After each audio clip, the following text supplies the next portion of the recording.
मेरे प्रिय दर्शकों नमस्कार। प्रिय दर्शकों, ऋषि ज्योतिष में मैं आपका दिल से स्वागत करता हूं और आपको बहुत धन्यवाद देता हूं कि आप मेरे वीडियो बड़ी उत्साह से देख रहे हैं। आपसे आग्रह भी करता हूं कि आपको अच्छा लगता है तो लाइक करें, शेयर करें, बेल आइटम को दबाएं ताकि आने वाली अपडेट आपको मिल सके।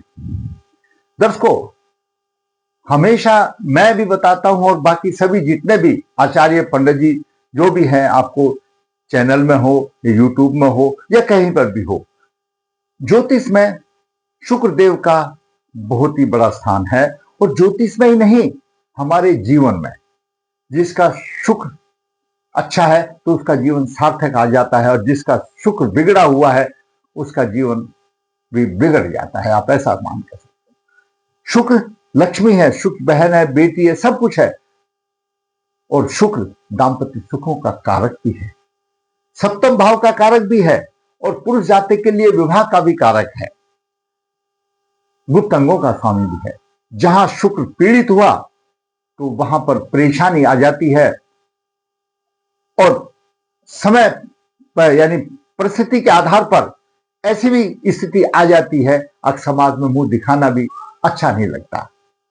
शुक्र इतना गिरा देता है अगर पीड़ित होता है तब, और शुभ होता है तो सम्मान भी दिलाता है शुक्र। तो ऐसे ही कुंडली है। हम बात करेंगे, अगर आपका लगन, कोई भी लगन की कुंडली होने दो, कोई भी लगन हो, यहां पर किसी भी लगन की कुंडली होने दो, ये सप्तम भाव है। आपके यहां पर सप्तम भाव में कोई भी राशि होने दो, उससे मतलब नहीं है। ये सप्तम भाव है, लगन का सप्तम भाव है। और कालपुरुष की कुंडली में सप्तम भाव का कारक भी शुक्र ही है। पहली बात तो ज्योतिष सिद्धांत ये कहता है कि अगर कारक ग्रह अकेला होता है अपने उस भाव में तो भाव की हानि करता है। अगर पीड़ित हो जाता है तो इस तरह की हानि कर देता है, समाज में निंदा का पात्र बन जाता है, अनैतिक कार्य भी कर देता है अगर सप्तम भाव में शुक्र हो। और क्योंकि सप्तम भाव में शुक्र होगा, कामुकतावश होता है और उसकी लगन पर दृष्टि होगी, ऐसा जातक कामुकता के वशीभूत होता है। सप्तम भाव में शुक्र होना, कामुकता होना, क्यों? सीधी सप्तम दृष्टि लगन पर जाती है, और स्वयं सप्तम और शुक्र वासना के प्रतीक हैं। अब नव भाव में राहु हो, पहले भी हमने नव भाव के राहु के लिए बहुत कुछ बताया है वीडियो में, हम यहां उतना ना बता करके अपने मतलब वाली बात करेंगे। नव भाव में राहु हो तो नव भाव तो धर्म का है, और राहु मायावी है, मायावी है, साहसी है, साहस भी होता है, माया भी होता है, और भ्रम करता है, क्योंकि लगन पर पंचम दृष्टि राहु की आती है। कहीं से भी आने दो, सप्तम में होने दो, यहां पर होने दो, इसमें होने दो, जब लगन पर राहु की दृष्टि होगी तो जातक को भ्रमित करेगा, भ्रमित करेगा। और उधर शुक्र कामुकता कर लाएगा, और जब बालक में कामुकता बढ़ेगी और भ्रमित होगा तो अनैतिक कार्य करने की चेष्टा बढ़ेगी। और फिर शुक्र पीड़ित हो, जब राहु नौ में होगा तो केतु तीर्थ भाव में होगा, और केतु की पंचम दृष्टि शुक्र पर होगी। जरूरी बात है, राहु अगर यहां नौ में भाग्य भाव में होगा तो तीर्थ भाव में केतु होगा, सप्तम भाव पर पड़ेगी। उधर राहु ने लगन को भ्रमित किया, शुक्र ने कामुकता के वशीभूत होकर के अनैतिक कार्य के लिए मजबूर हो गया, और केतु से शुक्र पीड़ित भी हो गया। कितनी विचित्र बात है। मैं सारांश में बताता हूं, वीडियो को लंबा ना करते हुए। सप्तम भाव में शुक्र यहां पर हो तो जातक को इतना कामुक बनाता है, और शुक्र अशुभ प्रभाव में हो तो विवाह प्रतिबंधक रोग भी हो जाते हैं, पत्नी से अलगाव भी हो जाता है, अनैतिक कार्य करने के लिए मजबूर भी हो जाता है, पत्नी की कम आयु में निधन भी हो जाता है। ऐसे योग बनते हैं। और मंगल और शनि की राशि में हो, शुक्र पीड़ित ना हो, नॉर्मल मंगल और शनि की राशि में हो तो विवाह भी देरी से होता है, और अन्य जाति में भी हो सकता है, कोर्ट कचहरी के चक्कर भी लग सकते हैं, समय से पूर्व पत्नी साथ छोड़ करके चली जाती है, और ये सारे अशुभताएं यहां पर सप्तम भाव में शुक्र दे देता है। शुक्र अगर पीड़ित हो तो 7 पीढ़ी का श्राप है। उसके प्रभाव से हानि होती है, व्यवसाय में हानि होती है, स्त्रियों को घर में परेशानी आती है। कितनी भी शीलवान कुंडली आपके परिवार में हो, लेकिन वो श्राप पीछे पीछे चलता है। श्राप पीछे पीछे चलता है। श्राप क्यों आया? उनके किसी पुरुष ने वंश में किसी साध्वी स्त्री पर व्यभिचार का आरोप लगाया, संपत्ति हड़प करने की कोशिश की, और उसका जो श्राप जो है 7 पीढ़ी तक चलता है। 7 पीढ़ी तक चलता है। तो मैं हमेशा कहता हूं, जातक को अपना चरित्रवान जरूर होना चाहिए, चरित्र संभाल कर रखना चाहिए। और जमीन जायदाद सब यहीं रह जाएंगे जाकर के, तो ऐसे किसी को अभद्र शब्द ना बोलना चाहिए। तो वैसा श्राप कब बन जाता है? अगले आदमी जिसके ऊपर आपने कुछ और कह दिया और उसने वो काम भी नहीं किया, तो उसकी आत्मा दिल से श्राप देती है, कोसती है उसकी आत्मा, और वो उसके दुख पाता है, उसकी आत्महत्या भी हो जाती है। तो 50 के पीछे वो रूह करता है, और वह पीढ़ी श्राप 7 पीढ़ी तक चलता है। तो ऐसा कोई भी ग्रह का प्रोग्राम हो, किसी का कोई भी ग्रह का ऐसा फल हो जो इस तरह से शापित हो जाती है कुंडली, कोई 5 साल 30 साल या 7 साल, ये शुक्र अगर पीड़ित हो तो 7 साल तक का श्राप हो जाता है। और विचार करते हैं संबंधित कुंडली जो मेरे पास आई है, वो कुंडली क्या कहती है? आपका कोई भी लगन की हो, सप्तम में शुक्र हो, 9 भाव में राहु हो, तो जब केतु अपने आप यहां होगा और शुक्र पीड़ित हो जाएगा, कामुकता के वशीभूत अनैतिक कार्य करेगा और समाज में फिर मुंह दिखाने के लिए काबिल नहीं होगा। ये भी समस्या आती है। विवाह में प्रतिबंधक रोग हो जाएंगे। और भी कुछ जो योग हैं वो जाति की कुंडली में देखें क्या है। मेन चीज ये है, सप्तम भाव में शुक्र हो और 9वें भाव में राहु हो, तो अपने आप कामुकता बढ़ जाएगी, भ्रमित हो जाएगा, गलत काम करेगा, अनैतिक काम करेगा। सप्तम भाव में शुक्र और 9वें भाव में राहु क्या फल देगा? मैंने आपको बता दिया। आपकी लगन कुंडली चाहे किसी भी लगन की हो, जातक का जन्म कृष्ण पक्ष अष्टमी पूर्व भाद्रपद 4 वार शुक्रवार शाम को 6:15 बजे हुआ। मैं तारीख नहीं देना चाहता हूं, क्यों? अभी चलती हुई उम्र है, इसलिए। जन्म के समय पर तुला लगन हुआ। तुला लगन के 21-52 डिग्री है, और द्वितीय भाव मंगल 28 डिग्री 39 मिनट लेकर के, और केतु 13 डिग्री 6 मिनट लेकर के। सप्तम भाव में मेष राशि में शुक्र 13:55 पे है, और चंद्रमा 2:56 लेकर के है छठे भाव में। अष्टम भाव में शनि 2 डिग्री लेकर के, गुरु 29 डिग्री लेकर के अस्त है, सूर्य 29 लेकर, बुध भी 2:46 लेकर के अस्त है, और राहु 13:6 डिग्री लेकर के है। नवास में जाते हैं तो पंचमे से चतुर्थ भाव का शनि लगन में नीच राशि में हो जाता है, और विश्वनवास में कोई नहीं है, पुष्कर मास में चंद्रमा है।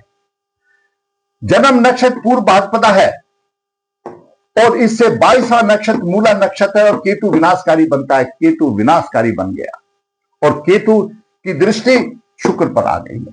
शुक्र केतु की दृष्टि शुक्र पर आ गई है, विनाशकारी बन गया है। और चल लगन में एकादश भाव का स्वामी जो भी ग्रह होगा, यहां पर चल लगन होगा, 1 राशि होगी, 4 होगी, 7 होगी, 10 राशि का लगन होगा, तो एकादश भाव का स्वामी बादकेश होगा। वह बादकेश कब होगा दर्शकों? या तो अष्टम भाव में होगा, अष्टमेश के नक्षत्र में होगा, या अष्टमेश से युति बनाएगा। तो एकादश भाव का स्वामी सिंह सूर्य हुआ, और सूर्य अष्टम भाव में आ गया, बादकेश आ गया, हर एक काम में बाधा देने वाला हो गया। यहां पर सूर्य भी बाधा देने वाला हो गया। ये मैंने आपको ग्रह के हिसाब से आपको बता दिया। अभी बात करते हैं बुध की। तो महादशा चल रही है, बुध तो अस्त है।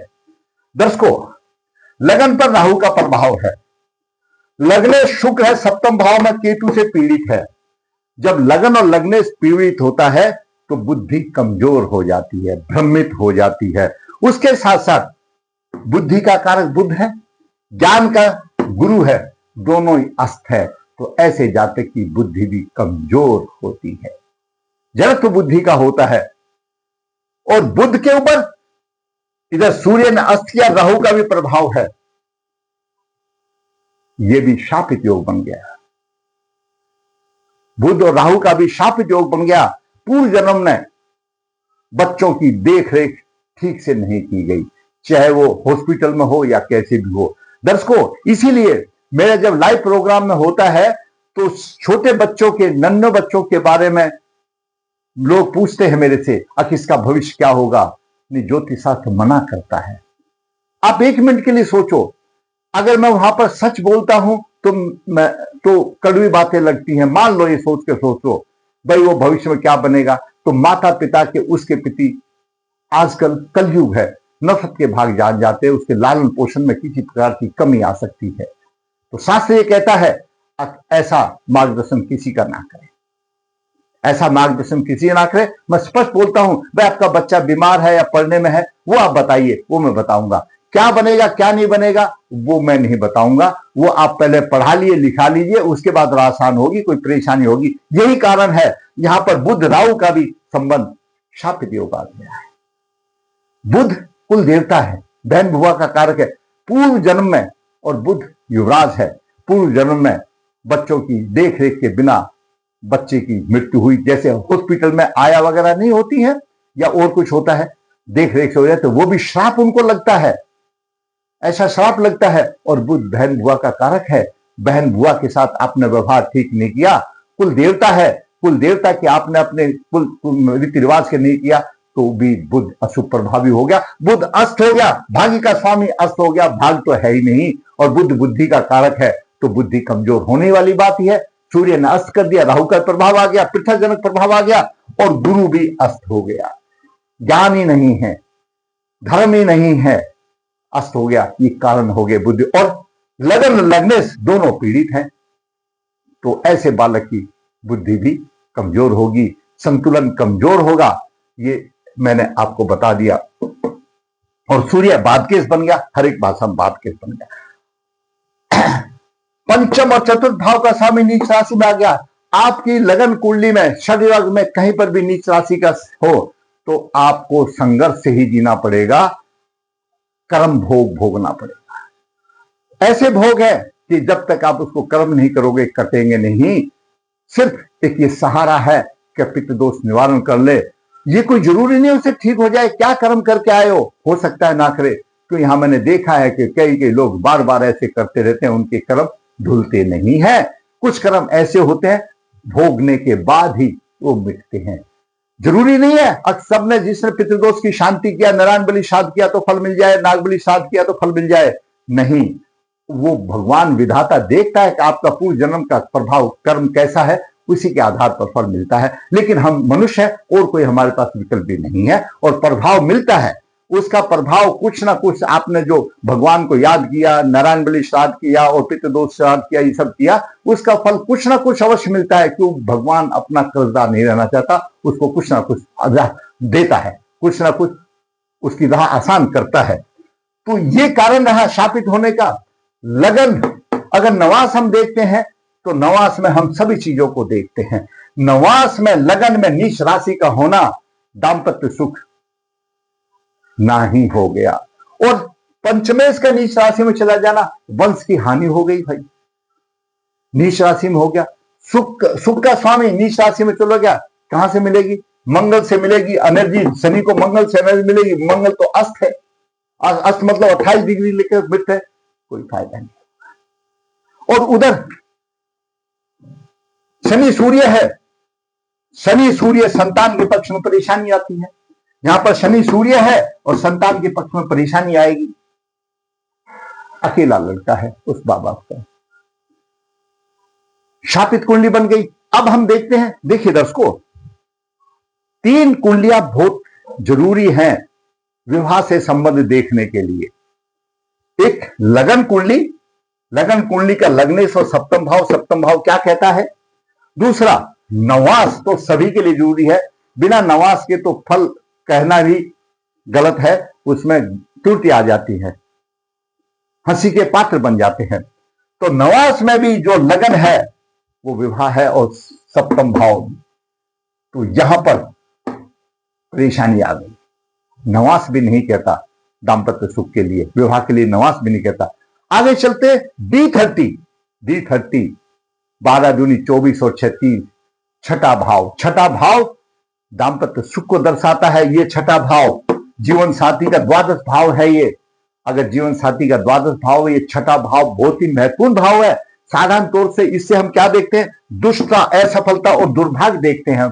D30 से दुष्टता देखते हैं, कितनी दुष्टता है, दुर्भाग्य है, वो सब D30 से देखा जाता है। अगर D30 देखते हैं तो सप्तम भाव में शुक्र राहु केतु तीनों आ गए, बिना उपचार के कोई चारा नहीं। शापित कुंडली बन गई, पूर्ण रूप से शापित कुंडली बन गई, यहां पर सप्तम भाव में आ गई। और नवास कुंडली का छठे, आठवें, 12वें भाव का जो राशि है वो लगन हो तो दर्शकों दाम्पत्य सुख नहीं मिलता, परेशानी आती है। उसने जातक के पिता से मेरी बात हुई, उन्होंने बड़े बड़ों को दिखा दिया, बड़ों बड़ों से वो निराश होकर बैठ गए। जो काम करना था तो वो तो किया नहीं, बाकी ढोल पीटने से कुछ फायदा नहीं होता। मैं कहता हूं हमेशा, कुंडली में शुभ योग तो है ही, सूत्र हैं, मैं भी बताता हूं, मेरे भाई लोग भी बताते, सूत्र हैं, लेकिन उन सूत्रों को लगन कुंडली में डाल करके जब बताया जाए, और वो भी लगन कुंडली किसकी हो? आप लोगों की हो, जिसकी चढ़ती हुई उम्र है। बाबा आदम के जमाने की लगन कुंडली या विदेश के कोई जवान कुंडली को बताने का उससे कोई हल नहीं होगा। आपकी हो, आपके भाई की हो, मेरे दर्शक की हो, तो उसमें कुछ मजा आता है। तब पता लगता है वो सूत्र कितना फलप्रूत होता है, क्योंकि और भी अशुभताएं भी साथ में होती हैं। अगर उस सूत्र के साथ आपका सूत्र है वो कामयाब है, अगर सूत्र है, जैसे ये तुला लगन है, तुला लगन वाले जातक सुंदर होते हैं, उनका व्यक्तित्व चुंबकीय होता है और उनको तुरंत निर्णय लेने की क्षमता होती है। ये राशि का प्रभाव है। लेकिन वो तो शुक्र और राहु से पीड़ित हो गया, क्या क्षमता लेगा भाई? यहां तो गलत हो गया, उसकी सोच भी गलत हो जाती है। और फिर बुध और गुरु भी तो है, वो तो अस्त हो गए, तो कैसी सोच रह जाएगी? सिर्फ कामुकता की सोच रह जाएगी, अनित्य कार्य करने की सोच रह जाएगी। तो ये है, ऐसी कुंडली का आपने पितृदोष निवारण करें। पितृदोष निवारण करने के बाद ऐसे जातक का विधिवत अर्क विवाह करें, और कन्या है तो कुंभ विवाह करें, और फिर छोड़ दे प्रभु के ऊपर, और दूसरा कोई उपाय इससे बड़ा नहीं। मैंने इसलिए तारीख नहीं लिखा, फिर भी अगर कोई देखना चाहता है तो ये जातक 2001 का है, 14/6/2001 है, आप कैलकुलेट कर सकते हैं। अगर आपको मेरा वीडियो अच्छा लगा तो आप लाइक करें, शेयर करें, बेल आइकन को दबाएं, ताकि आने वाली भी अपडेट आपको मिल सके। और ऐसे ग्रह योग ऐसे आपको विश्व ज्योतिष चैनल पे ही वास्तविक मिलेंगे, जो आप लोगों की है कुंडली, आप लोगों के भाई की है। फिर कहूंगा अच्छा लगता है लाइक करें, शेयर करें, चैनल सब्सक्राइब करें। धन्यवाद।